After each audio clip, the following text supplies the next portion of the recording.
pledge allegiance. Allegiance to the flag of the United States of America and to the republic for which it stands, one nation, under God, indivisible, with liberty and justice for all. Do you have any changes to the agenda? I don't think so. Need a motion to approve? Make a motion to approve the agenda. Second. I second. All in favor, say aye. Aye.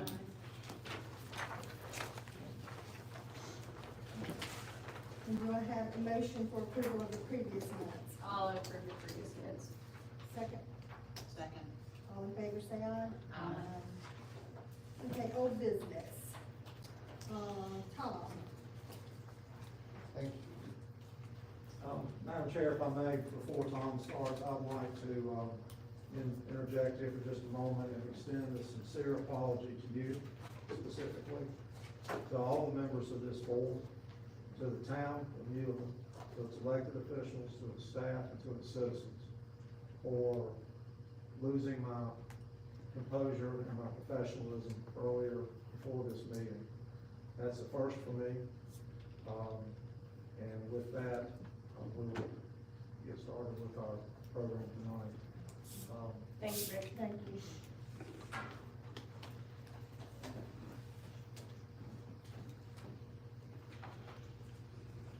Good evening. As a reminder, I'm Tom Whitener with InFocus. It's a pleasure to be here again with you. To really say what I said the first time I met you, I'll thank you again for agreeing to serve on this board, applying and getting appointed. It's a lot to learn in a short amount of time, and we hope you'll be on this board for years. You'll get more familiar with the plan and the NDO and how it works. It's a lot just to understand and absorb and act on these two documents. It's another thing to administer them. So I've heard a lot of questions, before the meeting on that. But you'll get familiar with that, and it'll start to feel very natural. It's a good day for Newland that you're doing this long-range plan for the next 20 years. Immediately, and like dovetail, you've got standards and specifications second on your agenda. That'll go to the Board of Aldermen. You're really getting your house in order. And it's time to do that. From the demographics and studies we did and survey inputs of both residents and businesses, you're really at the tipping point, whether you are gonna succeed and flourish or perhaps take a step back or get stagnant. So, as I mentioned before, investors in your community, whether they're investors that are from out of town and they wanna build something new here, or they've been here for years, they were raised in Newland and might think about an expansion. They want predictability. They don't wanna have rules change. They don't wanna have elected and appointed officials just come up with different decisions and standards one after another. So what I said earlier was that developers like predictability. And you can find anything on the web to reinforce what you're looking for. I was looking for something else today, and it was just one quick search. What are developers looking for in a municipality when they want to invest? And the study of panelists of developers, planners, architects, and town leaders of this one state planning conference said developers want predictability, having to make significant changes to plans, being blindsided in the review and approval process, or having rules change midway through are bad things. They also go online and read minutes and look at documents. They want to make sure you've got a plan. They want to make sure you have ordinances of what they want to reinforce either what they want to do or understand this isn't the place, and they'll move on. But again, this is a good day because you're starting to take what is probably somewhat chaotic in a community at the point in time where you're getting development pressures and competition from neighboring communities and are deciding what you want to do and what you want to be. So with that sort of introduction, But I mentioned the comprehensive plan, and thank you that, Jessica sent that to you, in enough time to read it.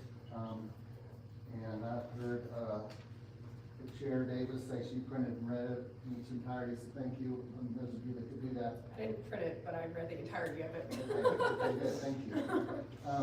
It looks intimidating, but as I said, it's really in three parts. What we've done is encapsulate, kind of summarize what you have, what is Newland now, based on the input we got from the community, where does Newland want to go, and the third component is how to get from where you are to where you want to go. So if you think of it in those terms, that's what it's for. It is advisory, it is not regulatory. Nobody's gonna be making,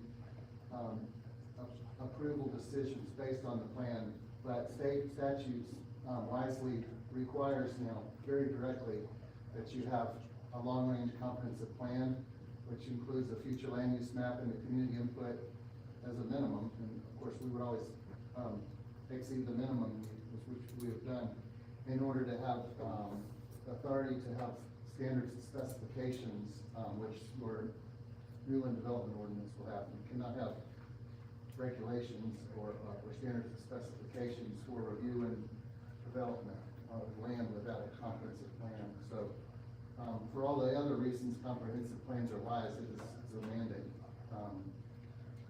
And we moved, swiftly on preparing it. That's what we do day in and day out, and it's a small enough community, we're able to do that. And enjoyed working with staff, and we got around a few weeks ago and did our survey 15 businesses. So you had already received 3 or 4, you'd already received 4 of the 9 chapters, and it's really 8 because the 9th is really just a table for implementation. The part that is a few parts that are important to this is the demographics. You've got to have your goals and objectives, as well as your land uses, based on data, both to have an idea where and what you want to do, but also if you're ever challenged, it's your map and your goals are based on what your demographics were, your inventory of facility and services. Citizen input, as I said, and business input are critical. The goals and objectives and strategies, that's what you're going to be referring to, again, advisory, when you're reviewing development proposals. It's not only looking at the map and whether it's a proposal is consistent between the future land use map and potentially a rezoning, but also really the value statements, where the community wants to go.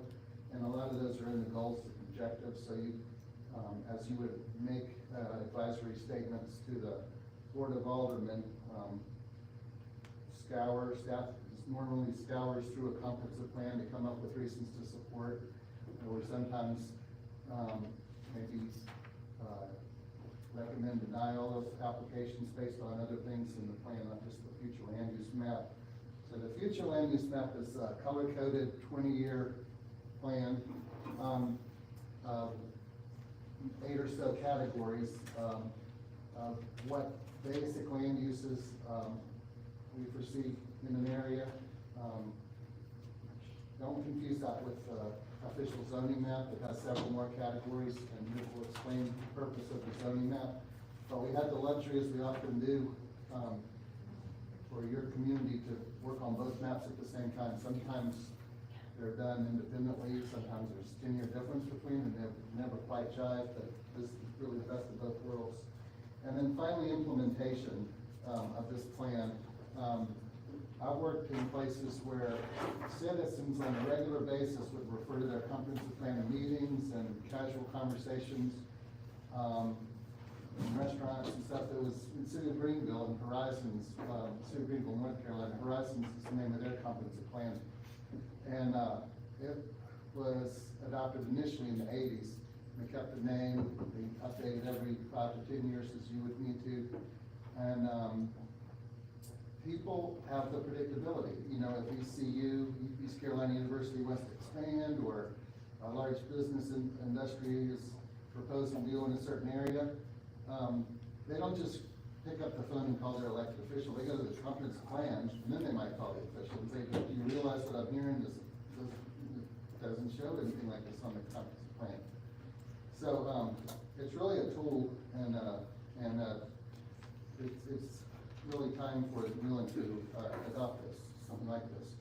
So we're glad to work on it. It will be, as I said at the beginning, a little awkward, and, you'll get advice from us on the implementation of the NDO that, Rick will go through. The comprehensive plan, think of it as a resource that you should, not only the planning board, but the different department heads with Newland have on their shelf, to refer to, and most importantly, the Board of Aldermen. Board of Aldermen and elected officials in other places may come and go. They, can sort of inherit the plan that someone, in the point in time where someone worked on that, and it was adopted, so, you don't have so much temptation for sort of knee-jerk reactions or huge changes in policy and, thoughts from administration to administration. There's a process to update it and amend it, and that will be done, but, you can't just expect elected officials to look the other way when you have an adopted, plan. They'll receive a presentation on it too, and, it's fairly concise, as it should be for a community this size. Again, the most important things are the goals and objectives and the future land use map, and they set the basis for the Newland Development Ordinance. And that's really the more exciting part. That's really what the developers, investors that are already here and want to come here, they're weighing you against other communities are gonna be finding online. And they'll be relieved that you have them. Why would someone sink $1 million project into a vacant piece of property or what we call brownfield, and maybe the past industrial site, when they don't know what's gonna be built across the street or next door? They're gonna look at the demographics to see what they wanna build, but they do have, let's say, the youth that might be their patrons, at whatever they're developing, or industry, if they've got employers in that kind of, industry. So, it's, marketable. These are marketable documents. It's a good thing, not a bad thing, to have, to bring some order to your town. The exciting thing is you'll get to see the changes. A lot of places, changes are slow. I think it'll be fast here for the better. I've worked in places, and I know Rick and I, we have a background with camping, and campers say, leave the woods better than you found it, you know? And I think, growth of a town should get better. It shouldn't make it worse. There's a way to do good development. And the standards and specifications that Rick's worked on, will help you achieve that. So that's the, overview. Does anyone have questions on the plan? There's an ordinance in the back of that document, because at some point this will, perhaps tonight, if you consider making a motion to the Board of Aldermen to adopt this, they can put it on their agenda. It's gonna be advertised, to meet strict requirements of advertisement, and it could be on their July 2nd agenda if you, make a motion to that effect. Do you have any questions? Somebody make a motion? I'll make a motion. Second. All in favor, say aye. Wonderful. Thank you very, very much. I appreciate it. Thank you, Tom.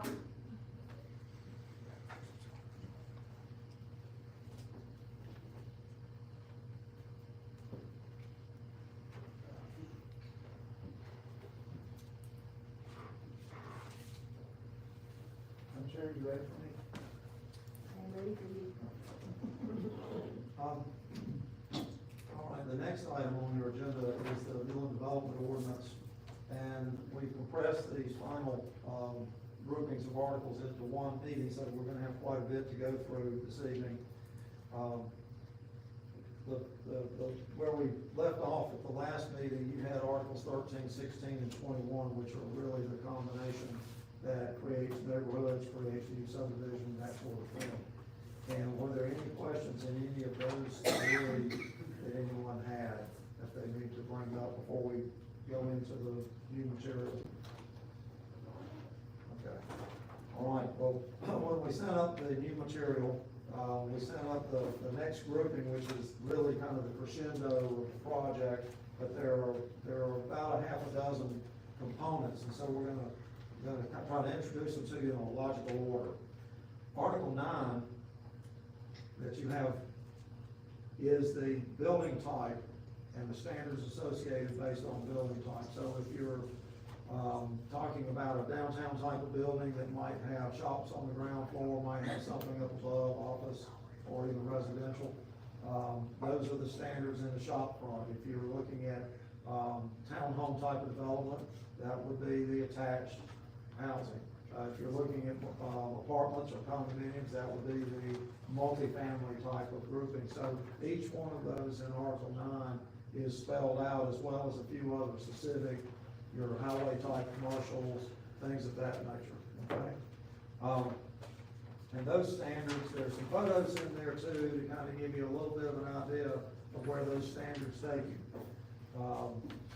They're intended to achieve infill type of development predominantly because you don't have a lot of generally physical room for growth. You've got topography, you've got limitations on your utilities. So most of your change is probably gonna occur within a fairly close proximity of the town and working north-south along the, basically because of the drainage ways that are in here. As you go up the slopes on the east and west sides, then things get a little more complicated, and what you typically find is that type of development is a lower density residential development. You normally aren't gonna see civic or more intense residential in those areas.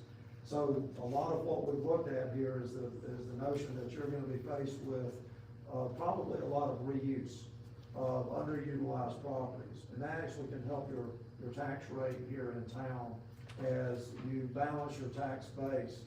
Because right now, if I could size you up in one, I'd say you have plenty of affordable housing, and you don't have enough of the other end of the spectrum to balance it out. Don't know what the number is here in this county, in Avery County. I don't know what the number is for Newland, but on average, what we're seeing is that most towns to break even are looking at about a $400,000 home value for them to be able to break even on tax collection versus cost of services delivered. And that's a tough pill to swallow, you know, especially when you have pressure out there on affordable housing, things of that nature.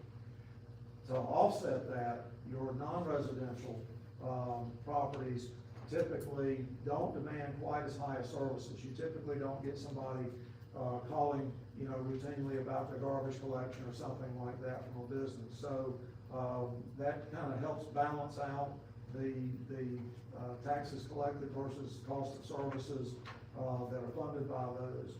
But what I believe that you need here is to attract some solid investment into your town, so that you can hold those tax rates low. And there are towns I've worked with before where we set goals. I remember 30 years ago, there was a little town of about 2,400 people called Huntersville, North Carolina. And Huntersville, North Carolina had what they were concerned with was a very high tax rate at the time. And we set a goal of 29 cents. And we not only achieved that, and I asked them not to keep going, but they went to as low as 24 in the 2000s. And that did them. The suggestion of 29 is to stop dropping the taxes and just stockpile the money. So when you buy a dump truck, you don't pay interest. As a taxpayer, I don't want my taxes going to pay interest on a dump truck. I'd rather just buy the dump truck, right? Got something to show for it. So that was the goal. But they, you know, the mayor at the time was really big. I was in banking, and nice guy. Andy was a great guy, actually. Who ran against all the growth, by the way.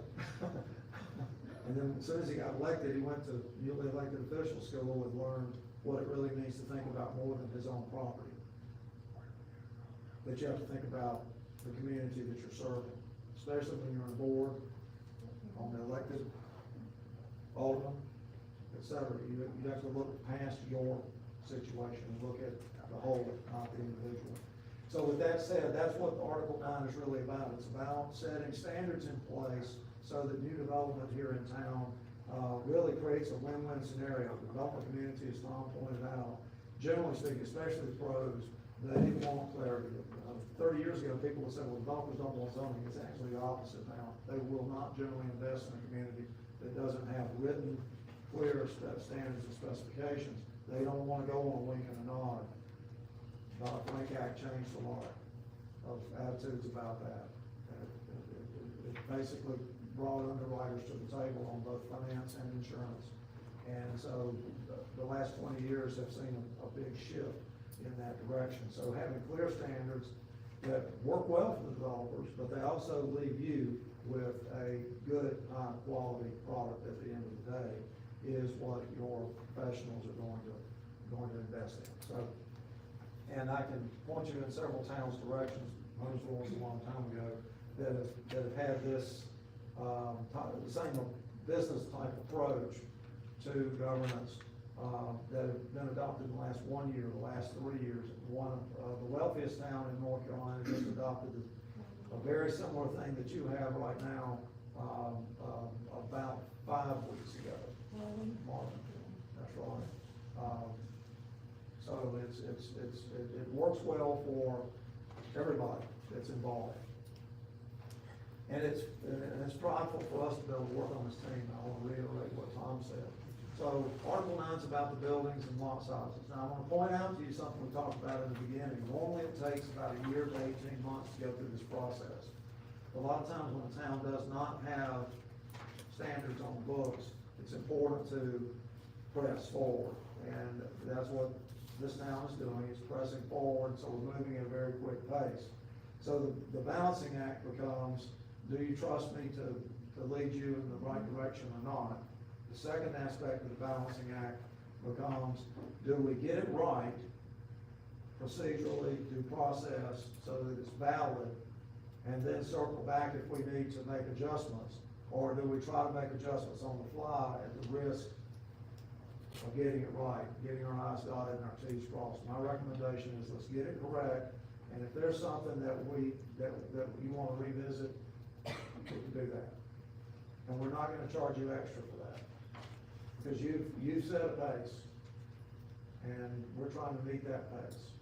And we understand that, because that was the first thing I said to this board. I said, I do not like to drown my planning boards, right? Anybody remember that one? Yeah. I do not like to see you drown, but the urgency for this town to get into the 21st century, actually to join the latter part of the 20th, is critical to your success going forward.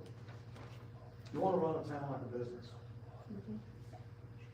You really do. People talk about that, sometimes they'll say, well, the government should run like a business. Well, the government can't completely run like a business because of the accountability to the public. You can't just, but you can take that into account, and you can set objectives and goals. And so I want to ask Tom a quick question that I noted in my marginal log. He mentioned that about interviewing the 15 businesses. But Tom, one thing that I want to ask you, how many citizen surveys did you receive return? 30% of your population answered the survey. That's That's the huge. highest we've ever had. I'm not kidding you. Normally it's, what, less than 10? Yes. I mean, you were like off the charts in terms of participation, unless you had somebody in there answering it over and over and over and over again. You set the record that I don't know that anybody, any community will be. 30% is unheard of in citizen participation. It really is. So with that said, I'm gonna talk now about the next one. The next one is Article 10. So Article 9 is about new buildings, new lot types issues, right? Article 10 is the opposite side of the spectrum. Now, remember me talking to you early on about the scary stuff. Well, I don't like to pick on any particular business type or industry, so I like to make up fictitious examples. You know, not everything's gonna be the puppies and kittens, all right? It's not gonna be the nice, cuddly, beautiful stuff. Sometimes you're gonna be confronted with the lions and tigers and alligators that come to town. not real lion, tiger, alligator businesses, but you know what I mean. The stuff that gets people upset, that scares people to death. Article 10 is intended to deal with two groups of those. The first half of Article 10, the 10.1 stuff, are uses that we know have sensitivities and we know generally how to mitigate those issues. Meaning, and I'm just gonna use an example. Let's say a car wash in the back corner of the gas station. You see those all the time when you go around, right? Well, one of the things you know that's gonna happen around that car wash is lights might shine through the neighborhood behind them, that, especially if it's, you know, December or January when it's getting dark early. So we know that a little bit of added screening in the buffer area behind it is important. I already know those things. So some light uses that still have issues, we've crafted already those additional standards that go with that, okay?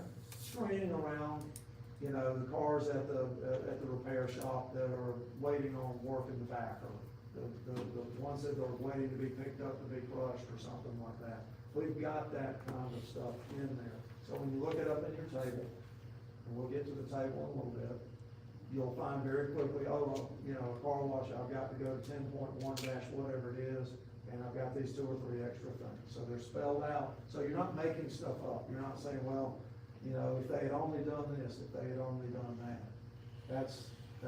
We already know the issues that go with many of these activities. The second part of Article 10 is the truly scary stuff, except for the people in those businesses. But to a lot of the public, they might be terrifying. And some of the examples I'm gonna use you might think, well, that's nothing, but to some people, it might be something. Here lately, the thing, well, I'm gonna back up about 20 years ago. 20 years ago, the thing that horrified people, probably even back up further than that. 35 years ago, the hot topic that terrified people were, oh my gosh, they put an 8-foot satellite dish in their front yard. Well, we don't have 8-foot satellite dishes anymore, not that work anyway. I've seen 1 or 2 here or there. My father kept one in his front yard for 30 years. When he passed away, my brother took it down. That was just 3 years ago. So, we know what some of those things are. Then we went through 20 years ago, it was cellular antennas. 25 years ago, cell towers. At the time, cell towers were really tall. They looked a lot like TV or radio station antennas. They had big guy wires, they had all kinds of stuff going on. That's all changed, the industry's moderated, just like satellite dishes did. But we still know what some of the issues are. Today, one of the things that terrifies some people, not everybody, but some people, are solar farms. Oh my gosh, we're gonna have reflections that are gonna blind the pilots and the jets going over. You know, I mean, I've heard it all. Who's gonna mow the grass under all those things? Or, oh, they can't just have goats, you know. So that stuff's in 10.2. So is your hazardous type industries, junkyards, foundries, asphalt plants. Is solar considered in that too as well? I can't remember if solar's in 10.1 or 10.2. It's in 10.1. 10.1, no, it's So not. it's just, okay. Yes, some places think it's more terrifying, but we've Okay. got plenty of standards on it now. We don't, I'm a little nervous about making that a special use, which is what the 10.2 is, Okay. because of the legislature we have in Raleigh. Y'all remember which political party I belong to? Not this one, and not this one. They're both correct, to a point, to a point. On that point, you can't have all and none of, or all of and none of. We need adequate amount of tree protection, adequate amount of tree cutting, right? We need an economy, we need environmental protection, we need water quality, we need property rights, we need it all, actually. So we balance it, right? We balance it. So, with that said, that's those uses that you'll see in a table that we're gonna talk about in just a few minutes. And it points you to those standards when you look something up on the table and you see it in there. And that table has a lot of stuff in it. It has more stuff than you've got and will ever have.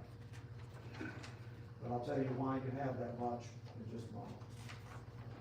Article 8 are the districts. The districts are broken down based on a couple of things, the type of activity and the density of that activity. Okay? And that is the critical part if you want to be able to make decisions to manage that development at all. At all. Sometimes you'll have someone come to town and maybe they've heard a reputation or whatever. I've had council members ask me before if I could keep a certain builder out of town. I'm like, no, I can't keep a certain builder out of town. They wanted me to literally write it in the ordinance. That was in Waxhaw, by the way, in 1990 or 91. Where I was actually asked to keep a builder back, their population was 800 and something people at the time. Waxhaw now is what, 20,000? Ours was 60, by the way. So, not that you're gonna have a big rush of population growth here, but you're gonna have change, and change is where you have to meet that. And if you recall in our discussions early on about Article 5, you can't use subjectivity in a site plan. You can't look at them and say, well, we don't like that, go away, or we like you, you're good. You have to give them written, clear standards and treat them fairly. So if you are a little nervous about a proposal, the best thing you can do is put a rezoning in the path. Because that's a legislative act, not an administrative act. Bill review and a site plan is an administrative act. He compares it to the standards, signs off, we get to moving, okay? Doesn't meet the standards, then they need to make changes to make it meet the standards to advance. But a legislative act is an act of law, making law, okay? And it's done by your governing board, by your board of aldermen. But before they can do that, on items that come under this chapter of law that governs development, all development, before they can do that, the planning board sees it first and makes a recommendation. And your job here is not to get into who it is. Your job is to look at, well, we've got the plan, people want this, or they're afraid of that, or whatever the case may be, so this is our recommendation. The governing board, the aldermen, they're the ones that signed up for the high-paying job, right? Not the one y'all, not the paycheck y'all get, the big checks, right? And they get to make the tough decisions, because after they get your recommendation, they consider your recommendation, and then they also listen to the citizens. And sometimes the recommendation is about what's best for the town. And sometimes what the citizens are saying might be really about today, here and now, and that's not wrong. But the board of aldermen gets to weigh those out and make the final determination. So in a legislative act, they may say, well, you know, from what we've heard, we're gonna say no. We're not gonna do the change in the district. Because the timing's not good. From what we're hearing, there's too many sensitivities in that neighborhood, there's too many issues in that neighborhood that people are worried about, so, no, they can do that. They can do that. They alone can do that. Staff can't do that. The planning board can't just be subjective in the legislative act. Yours is recommendation, staff's is administration. The governing board is the only one that has that legislative subjectivity. In fact, for them to actually approve it, they actually do have to justify it. And that's what that statement of consistency and reasonableness, and I passed one out tonight that you have in front of Article 1 that is about the entire development ordinance. But you'll actually have one something like that for each and every rezoning that comes through. Because they actually have to justify changes. It's not a complicated thing, but it is a simple step that it requires them to look at the future. Look at the future. It doesn't require it doesn't take anything to stay the same. They can just vote no if they're nervous or uncomfortable or what have you about a particular change that would affect the community. So, Article 8 creates those different districts. It creates those different districts. And Tom, if you would flip the map from the future land use map, you're gonna see that it looks a little similar. There's a few more colors because, for example, on the future land use, it may just be neighborhoods. But on the, official zoning map, it may have various densities of neighborhoods, like single-family residential 1 or 2 or 3. And me not being smart enough to do this the hard way, I use 1 to mean 1 unit per acre, 2 to mean 2 units an acre, and 3 to mean about 3 dwellings per acre. And the zoning map is actually crafted to represent pretty much what's out there today. Okay? It's what I would call an existing land use map, is the basis for that. So it doesn't throw people under the bus. I've seen towns before that would create zoning standards and apply them to neighborhoods and create a lot of grandfathered in situations. In this case, everything that's there should be just fine. But maybe a couple of exceptions here that we didn't measure every last little thing, but we create districts that work well for the people that are there, that are staying put. And if you're looking at change, then that's where the zoning map amendment, or what's called often rezoning, is involved. That's where that would come into play. So, the Article 8 goes through, starting with agricultural, which is kind of, there's not much going on out there. Don't pre-zone it for something that you, number one, haven't really vetted yet. Number two, because sometimes that can affect their tax rate. So while we want to see more tax revenue from the quality side, we don't want people's tax rate artificially inflated because they've been pre-zoned for something that is not actually happening or proposed to happen. Okay? Bill worked in a community where they put everything in 4 unit an acre residential, except for like the downtown. It didn't matter if it was feasible, didn't matter if it had utilities, didn't matter. And the tax assessments were sky high on it. And it's not fair, you know. If you're gonna have a high tax assessment or a high valuation, there should be an actual valuable investment sitting there, not just, you know, potential investment. So we've designated things very close or within what we found in evaluating everything in town. Now, there may be property that's changed hands, which doesn't necessitate a change in land use, but there could be something that's changed about that property. It's gone from this to that or whatever, between the time we made the map and now. But generally speaking, it represents the existing conditions out there. The end of Article 8 is a table 8.1, and every one of those sections in Article 8 will reference it, will send you there. So each of those districts that are created by Article 8 are listed across the top of table 8.1.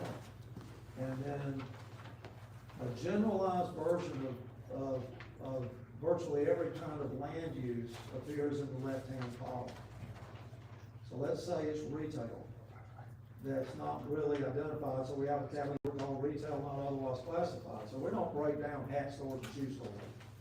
There's no difference in that. We don't regulate at that level. I don't encourage you to try to regulate anything at that level. Okay? It's usually broken out if there's something a little unique about it. Because that might have something to do with what's stored, it might have something to do with the types of shipping or receiving or the traffic that it generates or things of that nature. But if you don't list them out in there, then basically we have to round off. Some people have said, well, if we leave it out of the ordinance, then they can't do it, right? Wrong. That's wrong. That's wrong. Everything gets, either fits into one or gets force-fit if your table is too short. Okay? So we don't want somebody to say, well, we don't list chemical manufacturing for hair products. So what's the closest thing? Is it a hair salon?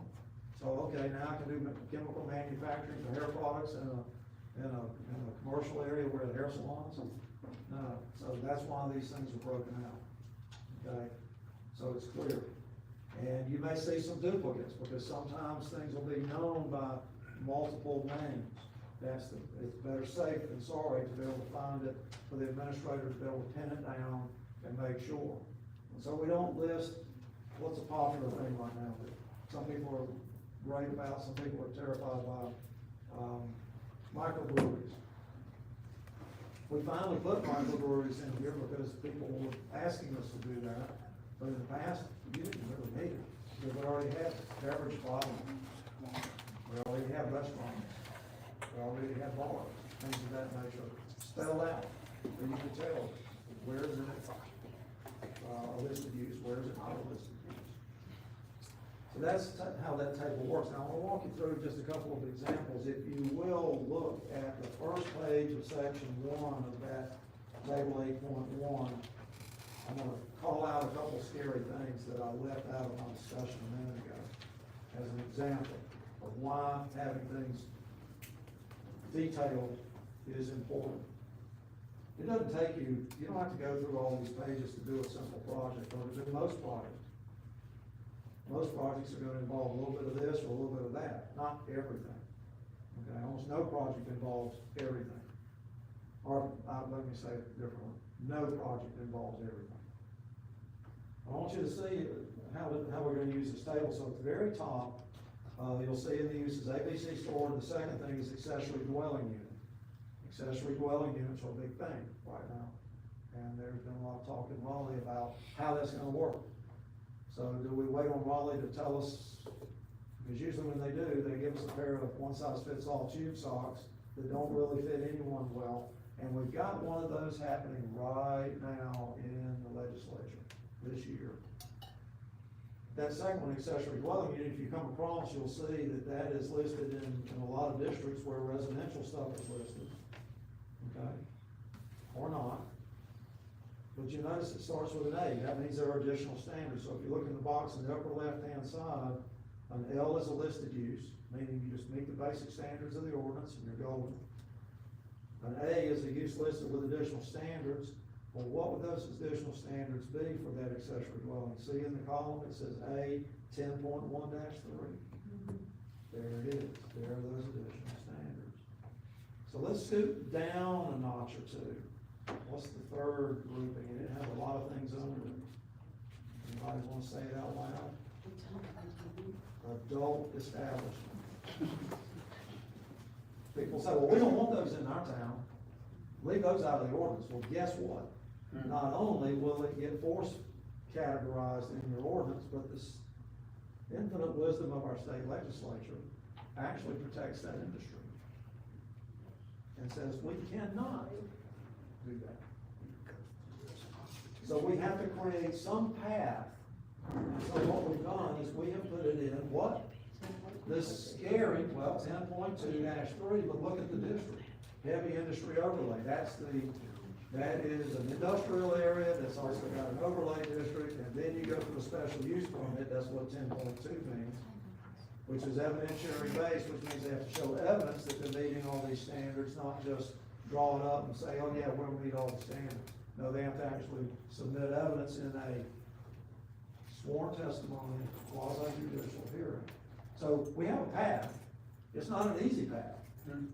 It's the most complicated path we can have and still be within the boundaries of the statutes in the state, but there it is. Because we can't just say no. Now, we could say no on the rezoning. The council can, the board of aldermen, they can do that. So, now being in a heavy industry overlay means they'd have to have the industrial first, so if they have to rezone to industrial, that's one. Then they'd have to have the heavy industry overlay, that's a second layer of rezoning the following month. And then after that, they'd have the special use permit, which the Board of Adjustment hears testimony on to make sure that they're proving that they meet everything. If you don't have that, if I wanted to open one, I get to pick right now. Right? That's right. I get to pick, I just go pick, and I start hiring. Whatever those people are gonna do. So that's why it's important to lay out clear, detailed. Now, we're not writing this for it to be something where they can call Bill and in 2 seconds they get an answer. In fact, I always advise on the training day, because we will have a training day with Bill. He already knows how to do this, but he's gonna get trained again anyway. Because we do that, right, Bill? Yes, sir. And that's what I remind them, I say, I always suggest that when people call and they say, hey, I just wanna check the zoning real quick, can you tell me about this and that? Because I do this in 2 towns, remember, we practice, right? What we Right. preach, we don't just preach it, we practice it. I serve as planning administrator for 2 towns, because I love what I do. And I start every conversation by saying, well, and I say this when I'm meeting them in person or on the phone, I say, and this is a quote, well, let me look that up, because the information I'm gonna share with you, you're gonna use to make a very important financial decision, and that's a responsibility we take very seriously here at Town of blank, fill in the blank. So let's, first of all, verify your zoning district, and they'll say, well, I looked that up on GIS and it says this, and I said, well, what was the first thing you had to do on GIS? You had to click a button that says everything I'm about to see might be wrong. So let's go to the actual map that has an actual signature on it, that is an actual page of the law. All right, ma'am? Clerk world. So that's where they get their answer, not from GIS, from the map. So we're protecting their interests. Then we ask them what it is that this is the way you're designated today, what is it you're looking to do? That's when we go to this table, that's actually the very next step. And then we can determine, based on what they have now, is that a listed use or not? If not, they'll then start asking questions. So what you've done though, by letting them know early on that you take this very seriously, sharing this information, is they are now usually engaging. They're not rushing anymore. They know that you are actually trying to help them get good information, because we take it seriously. Whether we like what they're saying on the other end of the phone or not, we don't get to decide that. We just get the information, and we make sure that they get clear information, accurate information. So we ask the governing board, the alderman, please, we ask the planning board, please, somebody calls you and says, well, now, is this allowed? Can I do that? Your best bet is to say, well, depends on what the ordinance says. I suggest you call the administrator and let them give you that answer. Question, so are we going off of this official zoning map off of the GIS, correct? That is what we're The going off property boundaries were pulled off. of? of So GIS. that's what we pulled off, That's but all not, we pulled off. nothing like. Okay, I'm trying to understand, What so they hold want, on. see, we're going to be, So wait, the property boundaries were pulled from the GIS map? that's right. Now, Correct. what'll also happen though is that those shape files will be provided to the county's GIS people. Okay. So you will actually be able to look up on there and you'll be able And be able to to see see, the because right zoning now. layer, Okay. but we don't give them an answer based on that. We give it, we We earn give it their a base. respect by saying, let's go to the actual information so we can make sure we're Okay. giving you correct, accurate information. Okay. Because we have seen stuff on GIS that was wrong. Yeah, so that's why I was kinda like, I don't know about this. but- We just pull the property. Okay, boundaries, but just the that's what- property yeah, map. the Shape, Okay. shape files are like. And what Rick said was important. The legal document is the signed Is the, document, yes, not the Okay. GIS. not the GIS, which I know, yes, Yeah, GIS always has that disclaimer. Yes. That document doesn't have a disclaimer. okay, The, thank you. one of the, forgot the point I was gonna make about something. Sorry. That's okay. I lost I'm sorry, I kinda always interrupt this. I'm gonna play the age card. We are sure it was a brilliant point. I'm gonna play the age card. This morning, I was literally listening to the radio coming up here, and I was listening to Deep Tracks, which plays the B-sides and records, things like that, and I was listening to that, and something came on, and I named the guitar. I hadn't even heard anything from them since I was probably 15 years old, and I'm like, oh wow, that was Leslie West of Mountain before he was with Mountain, and I'm like, how can I remember that? And I had to write down my list before I came up here of what I was taking, y'all know the only thing I wore, I packed for you is this shirt. I'm spending the weekend up here camping, And so the rest of, that's why I'm wearing little bootlets and everything, you know? I have to write down a list to remember to get something at the grocery store, but then Can you remember the list? Because I write down lists all the time and I can't even remember those, so. well, my wife's problem is she will make the list and forget the list. That's my Of problem. the store. So anyway, let's move right Yeah. back along. So anyway, now you I'm just pointing out to show you how to use the table. And as you go through this, you will see it's pretty detailed. Some industrial stuff is included in the general things that are really kind of borderline, benign. Otherwise, there's a special page for industrial, there's a special page for warehousing. So you can go right to the heavy stuff, the light stuff, and find, metal fabrication or this or that or whatever. And so these uses are generally, broad. We don't put in there every last little thing, especially not catchy buzzwords, like Airbnb. If you have a big house, and you put it on Airbnb, and you have 3 or 4 different rooms rented on every weekend, what's the difference between that and a bed and breakfast? 0. It's actually a bed and breakfast. You're using an app to book, you're using an app to pay, you're using an app to find where it is, etc. But it's still a bed and breakfast. So we don't get wrapped up in trying to chase those little trendy things like Uber. Guess what Uber is? It's a taxi without a license, right? So, long story short, when you're looking at this and you say, well, I can't find this, Bill knows the art of administration is you're looking at the land use characteristic, because that's what the statutes are authorizing. They're not authorizing you to regulate a brand. Like, well, no, Texaco's not in here, but Shell is. No, it's not like that at all. Okay? It's convenience store with or without fuel. Okay, you got 2 different kinds, convenience stores with fuel, convenience stores without fuel, right? Depends on where you want them, what the district is, that sort of thing. So you can create kind of character, and that's why we name some of the districts around that character, particularly the commercial 194, the C-194. Because the purpose of that is that highway type commercial, okay? For other stuff that's maybe off the corridor, you might be in, where you start getting closer to the neighborhoods and things like that, you might wanna tone that down a little bit. That's when you step down to the mixed use 2, or down another notch to the mixed use 1. Or you've got your Main Street district around the middle of town, which you don't call Main Street, but that's what the Main Street district is really about, is that core downtown area. Because it has a different set of standards. You can get more density in there, you can combine uses, you can build right up to the street and the sidewalk and things of that nature, a little differently than you might if you're doing Bojangles, further out from the middle of town, right? And one of the problems we've seen here is without those standards, you've got kind of a menagerie of suburban development and downtown type development going on in the same area. When you go to the Mexican restaurant, it feels like you're downtown. You go a few steps away, and it feels like you're in a suburban shopping strip center type of setting. Like where the little RC cars are and things like that. That shouldn't have been built sideways like that. That should have been brought up and made part of the town and stick the parking out of the way.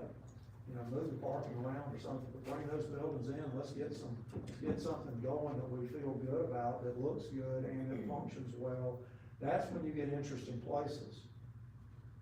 If you watch, tourists will stop and cross the street. If they're walking down the street kind of checking things out, they'll be out of there as soon as they come to a big parking lot in the strip center at the back of it. They're not gonna peruse that. They're out of there. And so you want to try to create character. Remember the character elements, I talked about that. That would be the last part of this, and that's where we are. The character elements, the building types in 9, the land uses in 10, and table 8.1, the districts in 8, the character of your community. And these districts are crafted to help you build on the character of the areas where they are applied, whether it's neighborhoods, whether it's downtown, whether it's your highway commercial to the north or to the south. So, that's how to use that table 8.1. I've talked kind of simultaneously about the map. The map in table 8.1 go together at all times. Check that first, verify that, go to the table. Then from there, you know where you're headed. You know what it points you, believe it or not, you don't start with Article 1, Once Upon a Time. Remember, those first 7 articles are all administrative, procedural stuff. You gotta create this, you gotta create that, you got the boards, you got the rezoning stuff, you got variances, you got appeals, you got all that, definitions, you got all that. With the exception of Article 2, that we put right up front for the little stuff.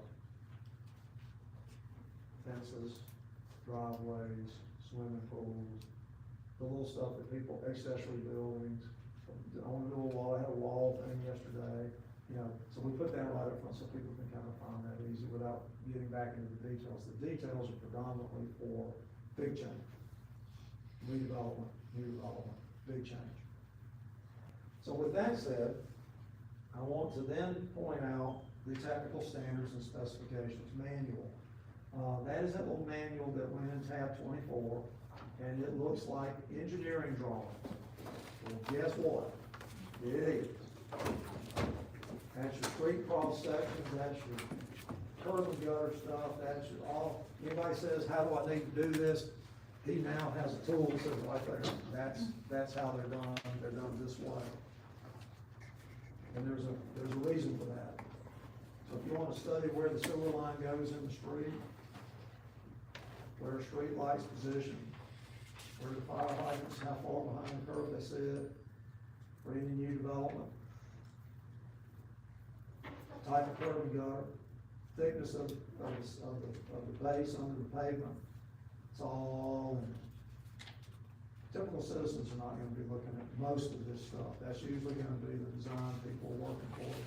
Remember the BLT and the PB&J? You know, stuff that runs commercial, like your landscaping and your parking and your signage, because the building's gonna come from corporate. You know, we're going with Bojangles Model 7 for New One.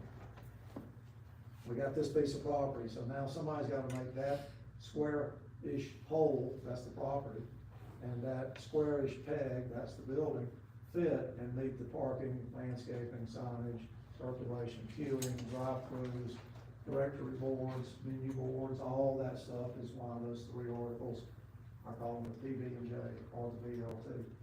Subdivisions, it's streets, it's actual subdivision stuff like lots, lot lines, how those configurations work, streets, street infrastructure, and then the open space, that's your parks and parklets and things that would be in that neighborhood.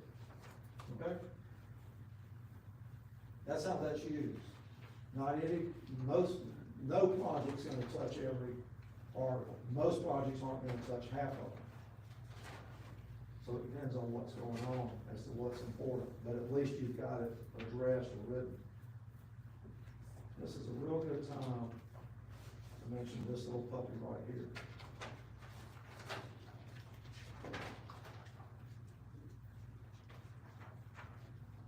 Well, I have one more thing. It's the thing that was stuck at the front of Article 1.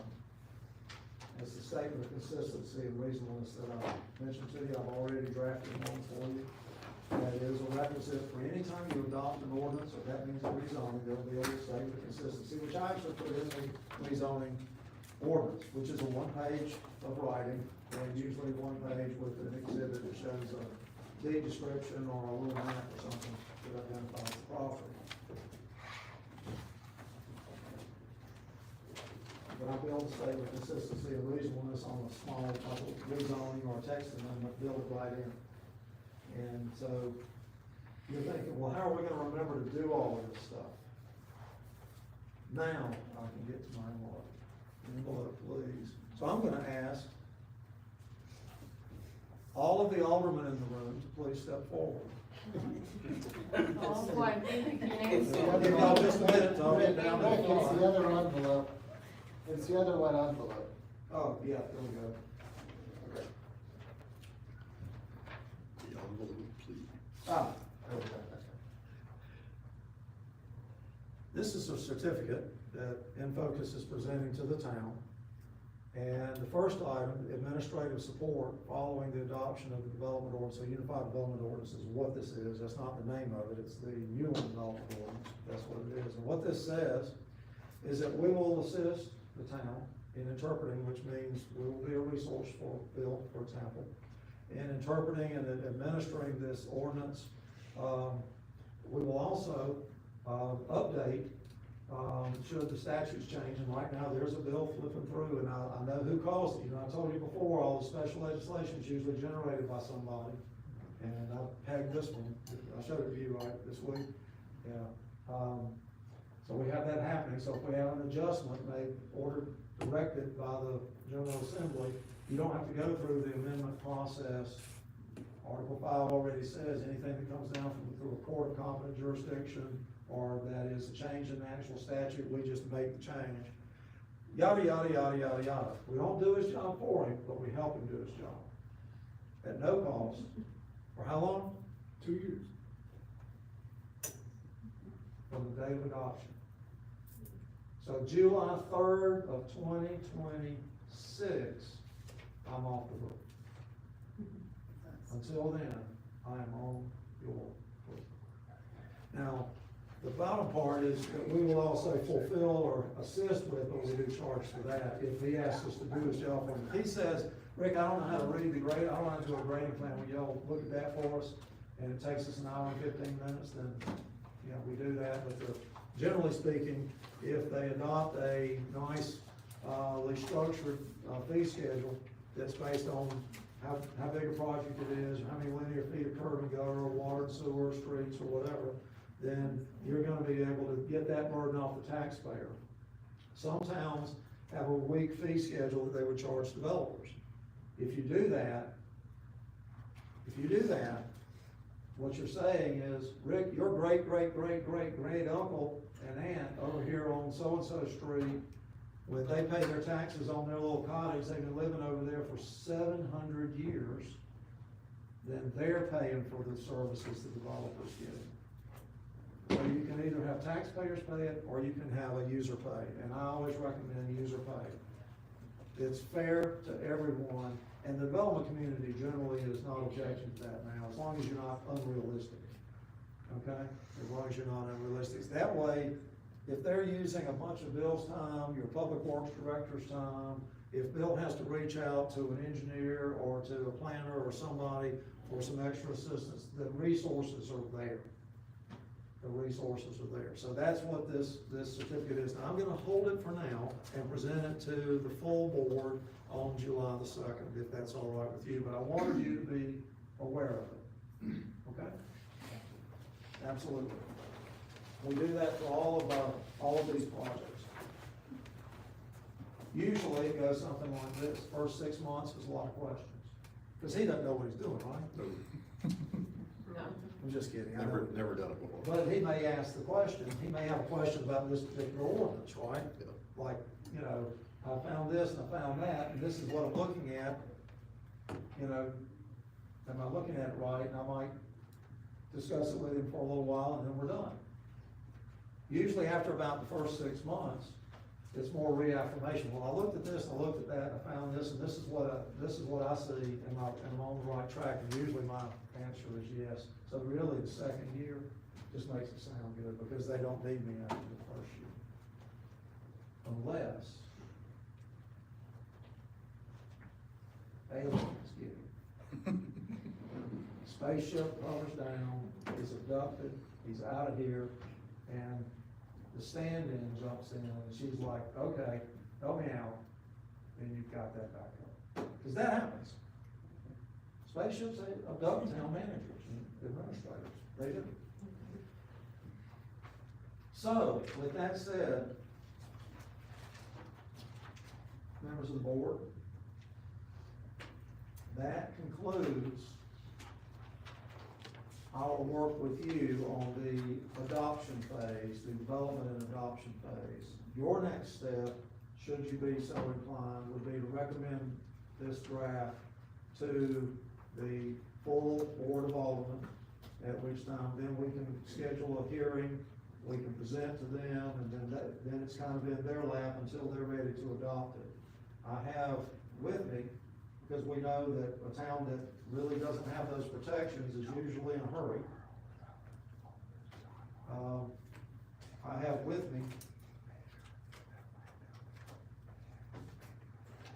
if things are in order, and remember I said a little while ago, it's easier, if you're unprotected, it's easier to get your protections in place, and if you see something you wanna modify, we're gonna work with you over a period of time, a couple of months at least, if we've got some things we wanna circle back on and tweak and adjust.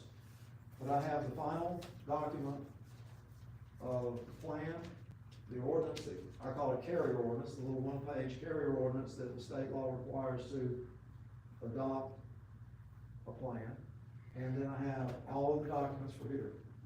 Table of contents, the table of contents for each individual article.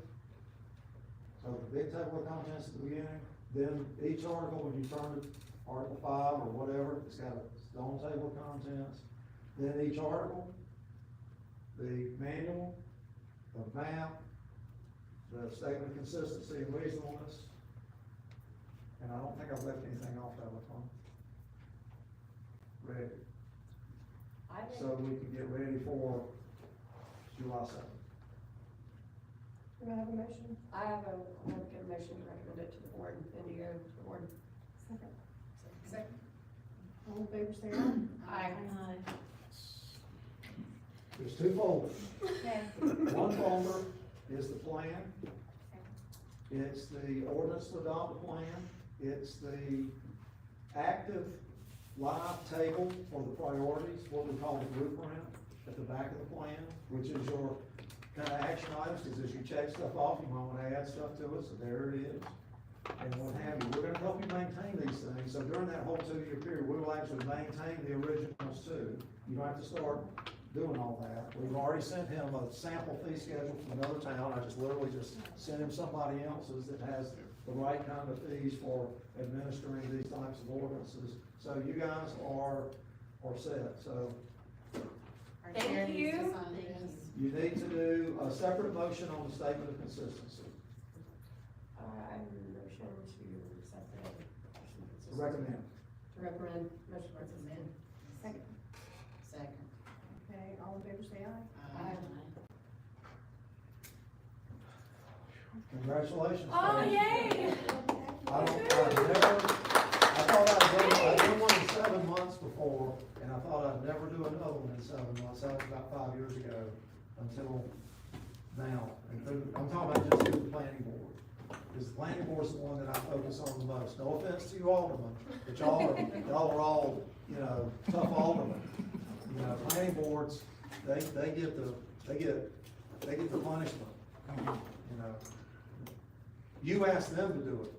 You asked yourselves to do your punishment. Right. You asked them to share, right? So thank you to the board, again, Madam Chair. Do you have any new business? Do I have a motion to adjourn? I'll make a motion that we adjourn.